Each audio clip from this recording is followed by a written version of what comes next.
Bien, je vous invite à prendre Ésaïe. Ésaïe, on va reprendre à partir du chapitre 50, verset 10. Et on va continuer jusqu'au chapitre 51, verset 3. Ésaïe 50, 10 à Ésaïe 51, 3. Et on peut lire un verset chacun de ma gauche vers ma droite. Quiconque parmi vous craint l'Éternel, qui écoute la voix de son serviteur, quiconque marche dans l'obscurité et manque de lumière, qui se confie dans le nom de l'Éternel et qui s'appuie sur son Dieu. Voici vous tous qui allumez un feu et qui étiez armés de torches, allez au milieu de votre feu et de vos torches enflammées, c'est par ma main que ces choses vous arriveront, vous coucherez dans la douleur. Et moi, écoutez-moi, vous qui poursuivez la justice, qui cherchez l'Éternel, portez les regards sur le rocher d'où vous avez été taillés, sur le creux de la fosse d'où vous avez été tirés. Portez les regards sur Abraham, votre père, et sur Sarah qui vous ont enfanté. C'est lui seul, car lui seul je l'ai appelé, je l'ai béni et multiplié. Ainsi l'Éternel a pitié de Sion, il a pitié de toutes ses villes. Il rendra son désert semblable à un Éden, et sa terre aride à un jardin de l'Éternel. La joie et l'allégresse se trouveront au milieu d'elle, les actions de grâce et le chant de cantique. Merci.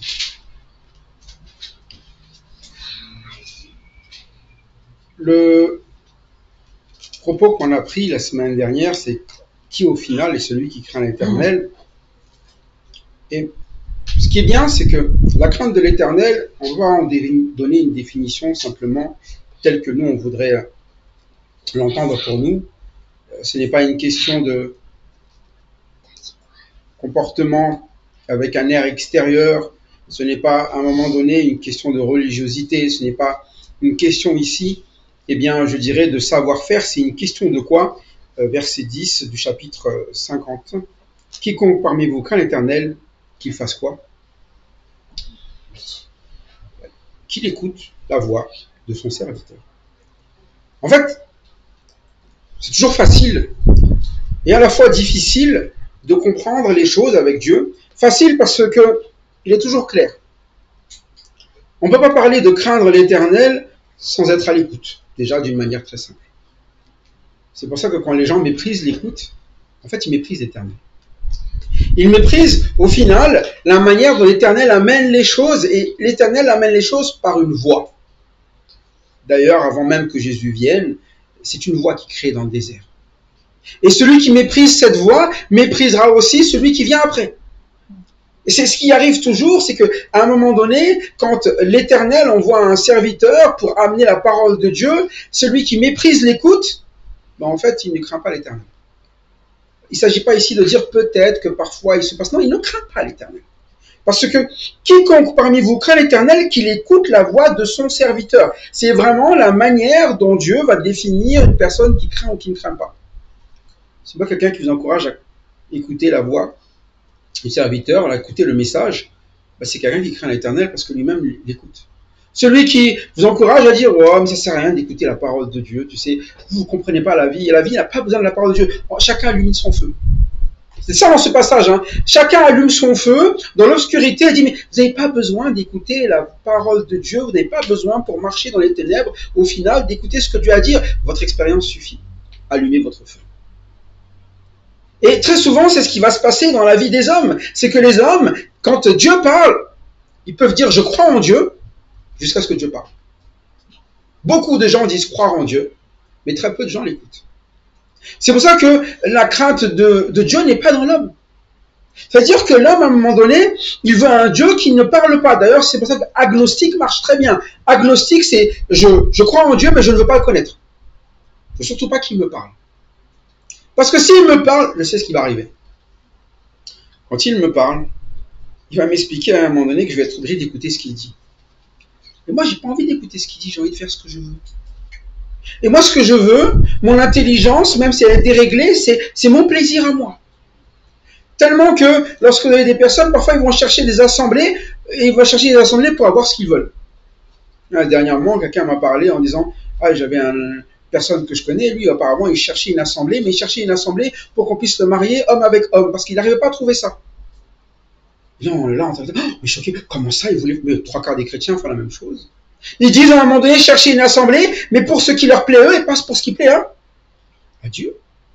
Et c'est exactement la même chose. C'est qu'au final, on va quelque part et on se dit, est-ce que ça va correspondre à ce que j'aime?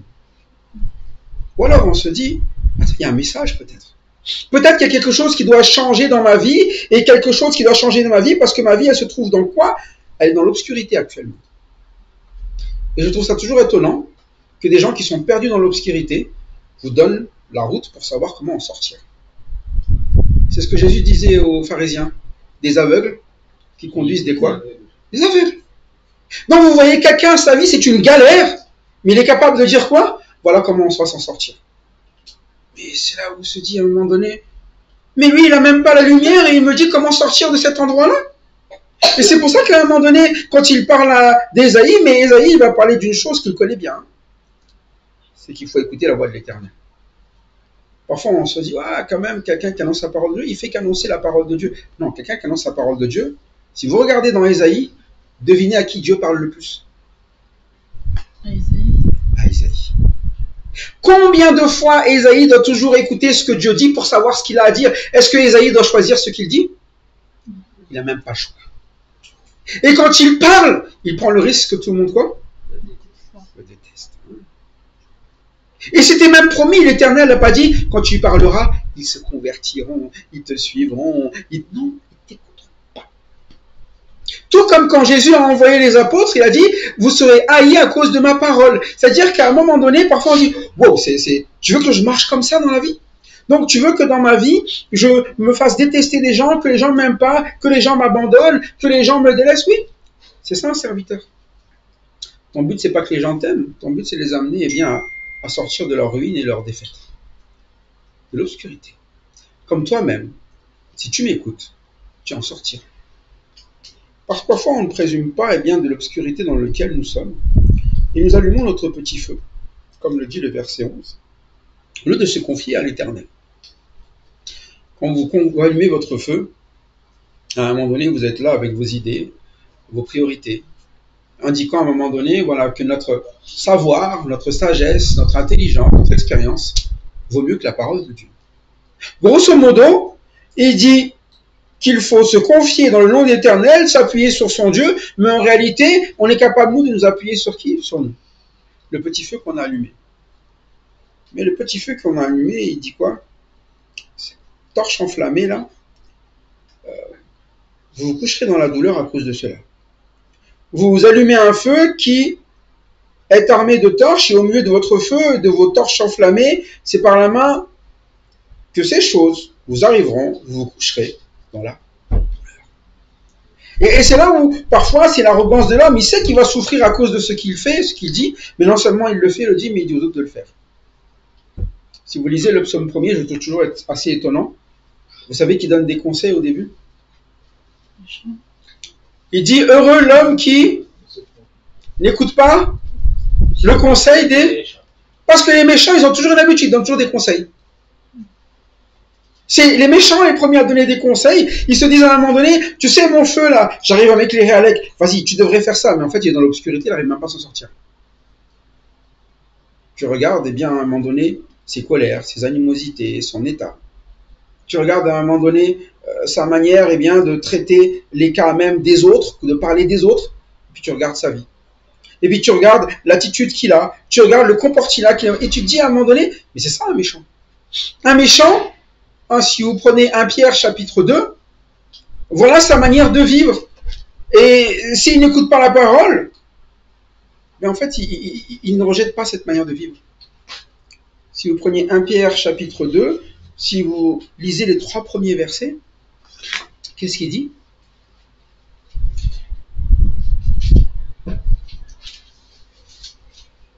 Rejetant donc toute malice et toute ruse, la dissimulation, l'envie et toute médisance, désirez comme des enfants nouveau-nés le lait spirituel et pur, afin que par lui vous croissiez pour le salut, si vous avez goûté que le Seigneur est bon. Oui. Vous savez, c'est un verset, c'est des passages, on peut les inverser, parce que rejetant, c'est un participe. Un participe, ça veut dire que c'est quelque chose qui participe à une chose principale ici, qui est de désirer le lait spirituel. Quand vous désirez le lait spirituel, à un moment donné, vous rejetez quelque chose. Ça veut dire que sans le lait spirituel, vous ne rejetez pas ça. Qu'est-ce que vous ne rejetez pas? La malice, la ruse, la dissimulation, l'envie, la médisance. Ça, c'est notre feu. Il a dit, mais en fait, vous allez vous cramer dans ce feu. Vous imaginez une vie où on vit tous de cette manière-là, dans la méchanceté, dans la ruse, dans la dissimulation, dans l'envie, dans la médisance. Mais c'est ça la gravité des choses. C'est d'être là-dedans, de faire vivre ça là aux autres et de rester à un moment donné ancré dans cette manière de se comporter. La malice. La ruse, c'est quelque chose d'obtenir les choses par les mauvais moyens. Parfois, on dissimule, on fait semblant d'être ce qu'on n'est pas. On ruse, là, on fait croire aux gens des choses, où on essaie de trouver des moyens pour avoir des choses, mais pas par la manière de Dieu. C'est-à-dire des manières où on laisse Dieu agir, on s'appuie sur lui, et c'est ça notre feu. Et très souvent, nous sommes là à cultiver ce feu en se disant, mais non, mais ça ne marche pas les choses de Dieu, donc je vais utiliser ce moyen. Sauf que ceux qui ont goûté que le Seigneur est bon, ils ont une autre façon de faire. Par contre, il y en a qui n'ont pas goûté le Seigneur, comment était le Seigneur, et disent, mais c'est mauvais le Seigneur. Et c'est parce qu'ils n'ont jamais goûté. Et ils ont beaucoup commenté à quoi ressemblait le gâteau, mais ils n'ont jamais mangé le gâteau. Et c'est là très souvent le problème, c'est que nous sommes là, parfois à côté de ce repas, de ce gâteau, on dit, oh t'as vu, il a l'air comme ci, comme cela, il est bon d'être sucré, etc. Mais tu l'as même jamais goûté. Si tu le goûtes réellement, tu ne désireras pas autre chose. Mais comment on le goûte? Là, dans 1 Pierre 2, on le goûte comme un quoi? Vous le désirez comme un quoi? Du lait spirituel et pur. Et c'est le moyen de quoi, ce lait? De croître. Donc, quelqu'un qui ne prend pas ce lait ne grandit jamais. Et c'est pourtant un lait, c'est-à-dire un lait spirituel et pur, littéralement, c'est un lait logikos. C'est un lait vraiment intellectuel selon la parole. C'est-à-dire qu'à un moment donné, c'est quelque chose que vous buvez. Vous avez déjà vu un enfant quand il boit du lait? Vous avez déjà vu un enfant boire du lait? Il boit comment? Sans respirer. Il arrive même tellement il a envie de. Mais parce qu'il trouve que c'est comment? C'est bon. Et puis vous avez à un moment donné, les personnes, quand ils n'aiment pas quelque chose, qu'est-ce qu'ils font? Et parfois, les chrétiens, ils sont un peu ça. Oh non, la parole encore. Encore. Alors que normalement, ils doivent le désirer même. Et c'est pour ça qu'ils ne grandissent pas. Ils ne grandissent pas parce qu'ils restent toujours dans les mêmes choses. La méchanceté, la ruse, la dissimulation, l'envie, la médisance. Et c'est comme ça que l'on voit que quelqu'un ne craint pas l'Éternel. Il n'écoute pas la voix du serviteur qui lui annonce au final de changer d'attitude, de s'appuyer sur l'Éternel, et il préfère quoi? Allumer son feu. Et il invite tout le monde à quoi? Venez à mon feu. Mon feu, ne vous appuyez plus sur l'Éternel. Et c'est comme ça qu'il amène la ruine autour de lui. Et c'est ça le problème d'Israël à cette période-là. Ça parle de craindre l'Éternel, mais ça ne dit pas ça du tout. C'est pour ça qu'au verset 51, il répète encore. Au chapitre 51 de Ésaïe, verset 1er. Il s'adresse qu'à des gens qui sont en train de quoi ici? De suivre la justice. Avant même ça, que ceux qui écoutent. En fait, si tu n'écoutes pas, tout le reste, de toute façon, ne te concerne pas. Et il dit, écoutez-moi, et vous qui? C'est-à-dire qu'à un moment donné, ceux qui écoutent, ils sont en train de chercher quelque chose dans leur vie, c'est quoi? La justice. Pas, ils pensent être justes, ils la cherchent. Quand vous pensez être dans la justice, vous ne la cherchez pas. C'est pour ça que parfois, ceux qui disent à un moment donné, oh, ça sert à rien d'écouter la parole de Dieu, ils pensent déjà être justes. Ils pensent qu'ils n'ont pas besoin d'écouter. Ils pensent qu'ils n'ont pas besoin, eh bien, d'entendre la parole de Dieu pour savoir comment ils vont faire, comment ils vont agir dans l'obscurité. Mais c'est bon, je sais déjà comment on fait, moi. Ils pensent qu'ils n'ont pas besoin d'être enseignés. Ils pensent qu'ils n'ont pas besoin de grandir. Ils sont déjà grands. Et c'est ça le souci.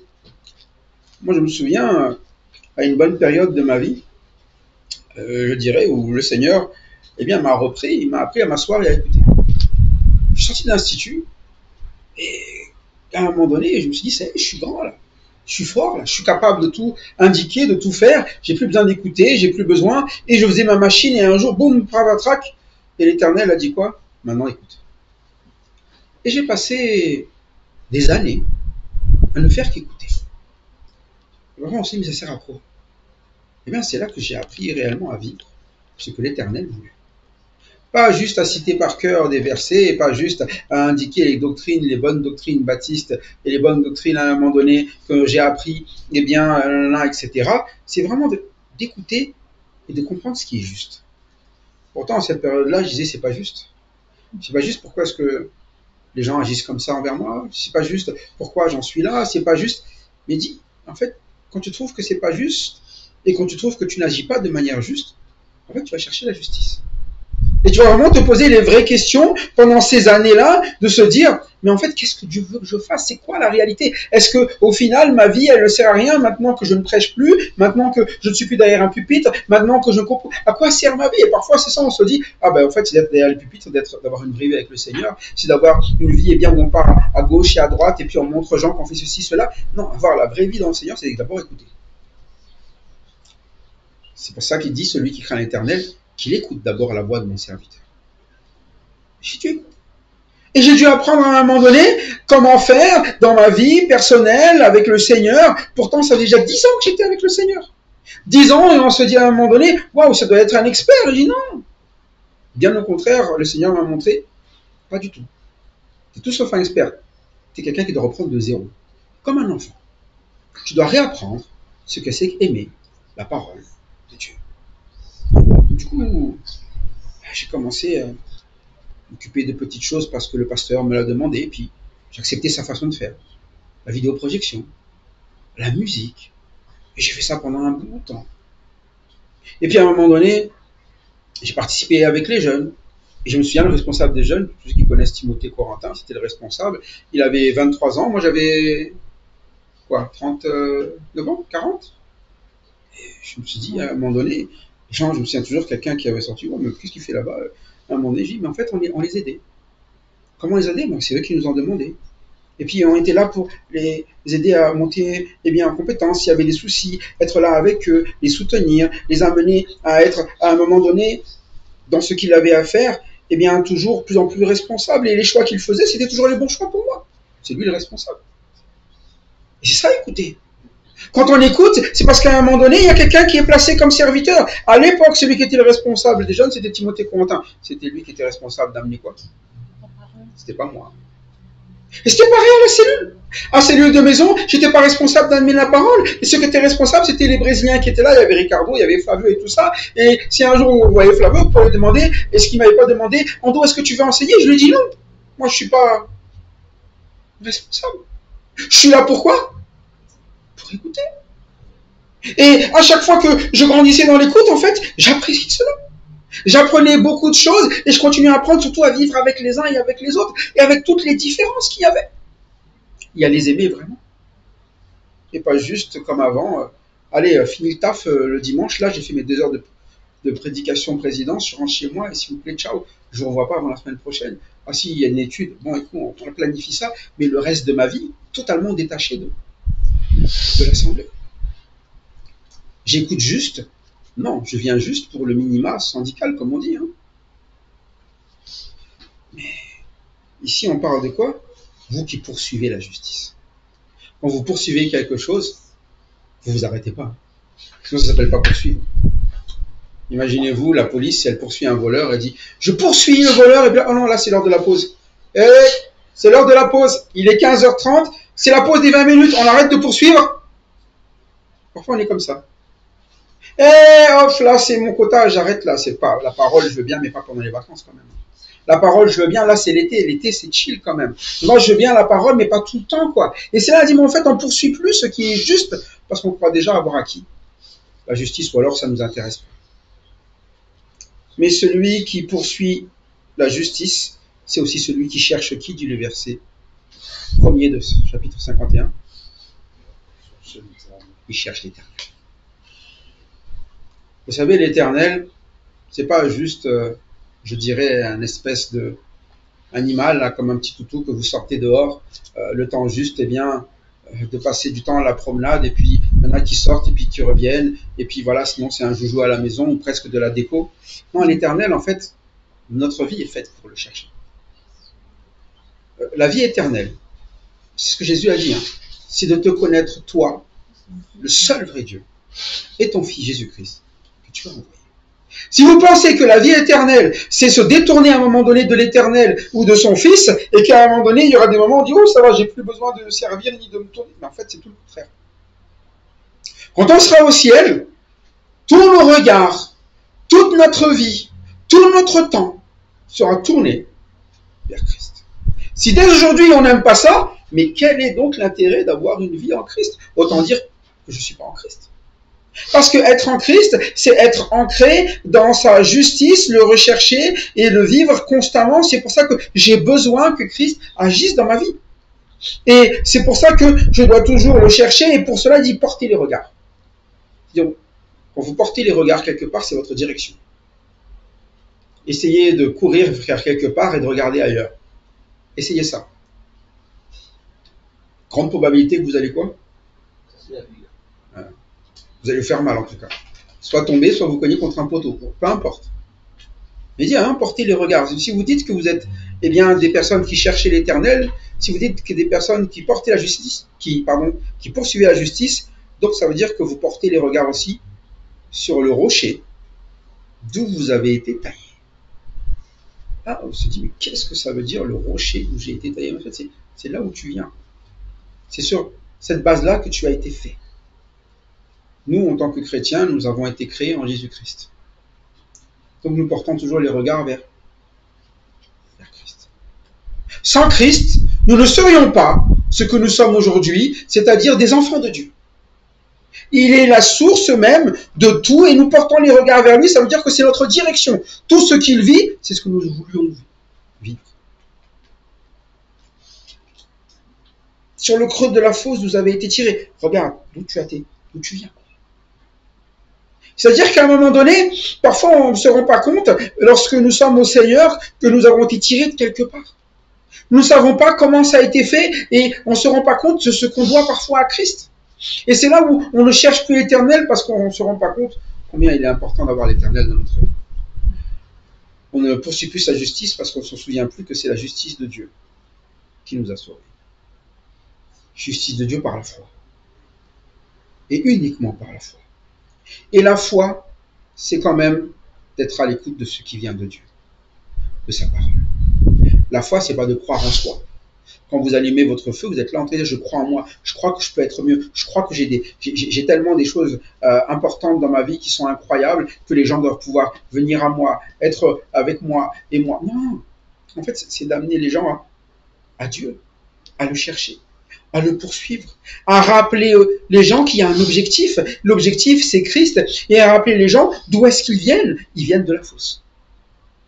Et quand vous portez les regards sur ça, eh bien, vous pouvez porter le regard de quelqu'un qui sait comment vivre ça. Eh bien, c'est Abraham. Lorsqu'il parle aux Israélites, il revient à Abraham. Il dit, portez sur Abraham les regards et sur Sarah qui vous a enfanté. C'est lui seul que j'ai appelé, je l'ai béni et multiplié. L'Éternel, il rappelle ici un fait que nous connaissons tous, nous en tant que chrétiens, juifs en tant que juifs, et même, je dirais, les autres qui ne sont pas forcément issus de cette branche-là, ils disent, mais en fait, Abraham, comment ça s'est passé dans la vie? Eh bien, l'Éternel a fait le choix d'appeler lui, et pas un autre. Il aurait pu appeler Jean-Michel, Pierre, Patrick, ailleurs, mais il a appelé qui? Et seulement lui. Et c'est là qu'il explique, c'est mon choix aussi. Est-ce que ça veut dire qu'il est sorti tout seul de son pays? Il y a Sarah. Mais est-ce qu'il y avait que il y avait beaucoup de monde. Il y avait au moins 300 serviteurs qui suivaient. Et pourtant, celui qui a été appelé, c'est qui? Ça veut dire que les autres sont sortis parce qu'ils ont suivi qui? C'est parce qu'ils l'ont suivi que les autres sont sortis. Pourtant, il n'y en a qu'un seul qui a été appelé, c'est lui. Et parfois, nous, on ne croit pas que Dieu il fait les choses de cette manière-là. On a envie que Dieu appelle qui aussi? Les 300 autres. Mais il n'avait pas besoin d'appeler les 300 autres. Il fallait juste que les 300 autres acceptent de suivre qui? Et c'est la manière dont Dieu fait les choses. Parfois, on a l'impression que les gens, ils sont là en train de se dire, mais moi aussi, je dois avoir, eh bien, ce poste-là, ce statut-là, faire cela pour craindre l'Éternel, faire ce que l'Éternel Dieu. Non, il leur dit quoi? Celui qui craint l'Éternel, c'est celui qui écoute la voix de mon serviteur. J'ai fait le choix d'envoyer des serviteurs depuis toujours, depuis Abraham déjà. Mais avec Moïse, c'est pareil. Que tu ailles à un moment donné, eh bien, avec Ésaïe, c'est pareil.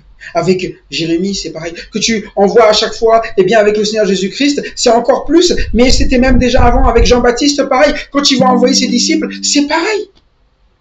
Il ne change pas la façon de faire. Pourquoi? Parce qu'il appelle les gens à un moment donné à faire confiance en ses choix et pas simplement se dire, mais moi je crois à ce que Dieu dit, mais ne pas faire ce que Dieu dit. Souvent on dit, je crois à ce que Dieu dit, mais on ne croit pas à ce que Dieu vraiment dit, c'est-à-dire on ne croit pas à la façon de faire.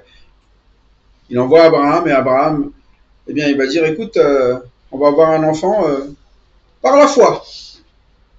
Parfois, on est comme Sarah, on entend ça de loin, et on dit quoi? Un petit rire. C'est fou, quoi. Hé, toi et moi, on est quoi? On est stérile. Moi, je suis stérile, toi, t'es vieux. Ça ne marchera jamais. Et par expérience, ça n'est jamais arrivé. Hein. C'est vrai ou pas? De manière pragmatique, est-ce que c'est possible? Ça, c'est notre petit feu. Ça marche pas. Écoute, Abraham, moi, je suis stérile, toi, tu l'es pas. Moi, j'ai mon petit feu. Agar. Allez, si tu couches avec elle, on aura. Hein. Non, mais c'est pas ça que Dieu a dit. Ah, ça va. L'important, c'est d'arriver au but. Le but, c'est d'avoir un enfant. Non, le but, c'est d'écouter ce que Dieu a dit. Et là, tu sais ce que Dieu a dit et tu changes une chose. Change une chose et tu n'obtiens pas le même résultat. Oui, tu auras un enfant. Mais pas de toi, celui d'Abraham, et pas celui de la promesse. Cet enfant-là, il sera l'ennemi de... C'est ce que tu as fait. Un feu qui brûle. Et ça, c'est nos choix. C'est-à-dire, portez le regard sur Abraham. Abraham, à un moment donné, il a fallu qu'il fixe sa vie sur ce que l'Éternel a dit. Dès le moment où il a flashé un petit peu, il a créé une catastrophe. Une seule fois, et une catastrophe est là. Et là, parfois, on dit, oh, ça va, est-ce que je dois toujours poursuivre? Est-ce que je dois toujours chercher? Ben, stop, une fois. Détourne-toi une fois. Et il y a toujours des conséquences. Et ce que tu fais aujourd'hui est forcément la conséquence de ce que tu as fait hier. Et ça, je peux vous le dire. Hein. Témoignage personnel. Hein. Et on ne peut pas revenir en arrière. Hein. Je ne pouvais pas renvoyer Ismaël et dire, ah, désolé, je me suis trompé. Non, non. Maintenant, c'est fait. Mais c'est pour ça qu'il précise, portez le regard sur Abraham, votre père. Est-ce que Abraham, à un moment donné, il n'a pas dû faire quelque chose qui était assez compliqué? Il a dû dire à Agar et à son fils quoi? De s'en aller. Est-ce qu'il aimait son fils? Ouais. Ça a fait mal. Hein? Un choix difficile, mais un choix sur l'ordre de qui? De Dieu. Il a fallu qu'il corrige les choses. Est-ce que Dieu a abandonné son fils et Agar? Non. Il les a bénis aussi. Et c'est là où on ne comprend pas que parfois nos choix, parfois on se dit, ouais, mais si je abandonne mon enfant, si je fais ça, je vais faire du mal à quelqu'un, ça ne va pas être bon. Je dis, non, mais attends, tu crois que Dieu, il est mort ou quoi? Toi, cherche l'Éternel, fais ce qu'il dit, fais ce qu'il demande, lui, il s'occupe de ce qu'il a à s'occuper. Ça, ce n'est plus ton affaire. Hein. C'est pour ça que quand on s'appuie sur l'Éternel, on s'appuie vraiment sur lui. Il est vivant, il n'est pas mort. Hein. Ceux qui ne s'appuient pas sur lui, ils veulent faire les choses à sa place. Moi, je ne pense pas que l'Éternel va s'occuper, donc je vais le faire. Non, désolé, tu as dit ça, mais tu n'arriveras pas à le faire, je vais le faire moi. Mais dit porter le regard sur Abraham, il a corrigé les choses. il a accepté le choix de l'Éternel. C'est ça quand on écoute la parole. On dit, ok, j'ai pas fait le bon choix. Mais si c'est ça la demande maintenant, je poursuivrai la justice. Je chercherai l'Éternel. J'écoute. Parce que c'est ce qui m'est indiqué. Portez les regards sur Abraham, mais aussi sur Sarah. Sarah aussi. C'est elle qui a ri. C'est elle qui a proposé. Pourtant, elle a eu son enfant. Quoi. C'est précisé, hein. Sarah qui vous a enfanté. Elle n'en a pas enfanté un seul, apparemment. Maintenant, toute cette génération, ce sont les enfants de qui? De Sarah, comme c'était promis. Ce qui avait été promis, c'est qu'il serait béni, que ça serait multiplié. Quand Dieu dit une chose, il le fait. Mais quand on ne croit pas, on vit notre feu. Quand on ne croit pas, on a les conséquences de notre manière de faire. C'est pour ça que quand le méchant, eh bien, il ne croit pas, il utilise forcément sa ruse, sa dissimulation, tout cela, mais il aura toujours les conséquences. Toujours. Moi, je vous dis, hein, on peut tromper les gens une fois, mais pas 10 000 fois, non? C'est ça le problème du méchant. Une fois, ça marche, mais la prochaine fois, bah, tout le monde sait que c'est un... C'est pour ça que je dis toujours aux gens, ne me mentez pas. Hein. Si vous mentez, le problème, c'est que la prochaine fois, si vous me parlez, je ne vous croirai plus. Du coup, c'est un problème. À chaque fois que vous me parlerez, je vais penser que potentiellement, ce que vous dites est un quoi? Un mensonge. C'est pour ça que je dis, si vous mentez, ça va créer un souci. C'est pour ça que la parole, elle nous apprend à quoi? Tout de suite changer. Fini, c'est plus ma façon de faire. Maintenant, je parle dans la quoi? J'assume les choses que je fais. Ok, ça peut fâcher. Parce que j'ai fait quelque chose peut-être qui n'est pas correct, mais c'est ce que je fais devant Dieu, non? Quand je me confesse, je ne suis pas là en train d'essayer de lui mentir, tu sais, j'ai pas forcément voulu bien faire. Non, j'ai mal fait les choses. Seigneur, pardonne-moi, j'ai péché. J'ai péché contre toi. Et contre... C'est ça quand on dit les choses. À un moment donné, on n'est plus là, eh bien, à se détourner comme on le faisait avant. Et c'est pour ça qu'Abraham, à un moment donné, il a fait le choix de dire, bon, écoute, on va faire ce que l'Éternel dit. Et puis un jour, le Seigneur lui a dit, écoute, prends ton fils maintenant. Ton seul fils, ton précieux fils, emmène-le en sacrifice. Attends, déjà, tu m'avais dit que j'allais avoir un enfant. Là, maintenant, il faut que je... Oui, mais là, il était prêt à ça. Maintenant, il connaît Dieu. Maintenant, si Dieu le demande, est-ce que c'est juste ou c'est pas juste? C'est juste. Pourtant, 3/4 d'entre nous, on aurait dit quoi? C'est pas juste. C'est mon seul enfant. C'est pas juste. Et comment est-ce que je vais faire après? C'est pas juste. Non, Dieu fait ce choix. Même s'il doit mourir, dit Hébreu quoi? Certainement que l'Éternel peut le quoi? Le ressusciter. Il croit même des choses qui sont totalement quoi? Impossibles. Qui a parlé de résurrection depuis? Qui a parlé que la résurrection, c'est jamais... Nous, on parle de la résurrection de manière normale parce qu'on se dit Christ est ressuscité, mais imaginez-vous à l'époque, nous, c'est devenu une chose possible. Pourquoi pas ressusciter, tiens. C'est parfois, nous avons des choses où vous ne voulez pas écouter Dieu parce que nous disons, non, mais c'est pas possible. Mais pourquoi vous limitez Dieu à ce que vous êtes capable de comprendre ou faire? Si c'est Dieu qui le demande, de toute façon, il y a forcément quelque chose derrière. Et sur le moment où il l'a fait, eh ben, c'est devenu autre chose qu'un enfant qui était sur l'autel, il est devenu un ami. Dieu l'a arrêté. Mais il l'a arrêté au moment où il l'exécutait. Il l'a pas arrêté en disant s'il te plaît, dis-moi d'arrêter, s'il te plaît, dis-moi d'arrêter. Non. Il a accepté le choix. C'est pour ça qu'il dit porter les regards sur Abraham et Sarah qui vous a enfanté. C'est lui seul que j'ai appelé. C'est pour ça qu'il a été appelé. Pour nous montrer la manière de nous conduire quand Dieu parle. Pour nous montrer que celui qui désobéit à la parole de Dieu, il peut bien vivre les pires choses et amener à vivre les pires choses. Mais celui qui revient à lui est toujours restauré. C'est pour ça que celui qui veut rester à son feu, il vivra son feu. Mais il aurait pu être restauré. Il suffisait juste que quoi? Qu'il écoute la voix et qu'il vienne s'appuyer sur l'Éternel au moment où l'Éternel lui parle. C'est pour ça que ce message s'adresse à ceux qui écoutent. Écoutez-moi. Et qui va expliquer ainsi l'Éternel a pitié de Sion. En fait, je te restaure. J'ai pitié de toi. Si je t'adresse ces mots, ces phrases et que tu écoutes, c'est pour transformer des choses qui sont terribles dans ta vie aujourd'hui. Et qu'est-ce qui est terrible? Aujourd'hui, ta vie, elle est en quoi? Verset 3. Il a pitié de toutes tes ruines. Voyez-vous. Si tu es honnête, regarde ta vie. Elle est en quoi? Elle est en ruine. T'as quoi en fait? Tu t'es débattu contre moi, tu as pas cédé à un moment donné une seule fois à ma parole, tu as voulu faire selon ton expérience, tu t'es bâti la vie sur tes capacités, tout ce que tu veux, maintenant il reste ce que tu as fait. Des ruines. Bon, maintenant que tu as des ruines, j'ai pitié de toi. Et c'est là où, heureusement que l'Éternel est l'Éternel, et c'est là qu'il nous montre comment croire à un moment donné. En fait, j'ai un projet. De tes ruines, de ton désert, je le rendrai semblable à un Éden. On n'est même pas capable d'imaginer ce que le Seigneur est capable de faire dans notre vie. Un Éden, c'est pas juste un petit jardin. Hein. Un Éden, il nous parle vraiment de ce jardin que nous on connaît dès le début, c'est que dans ce jardin, il y a quoi?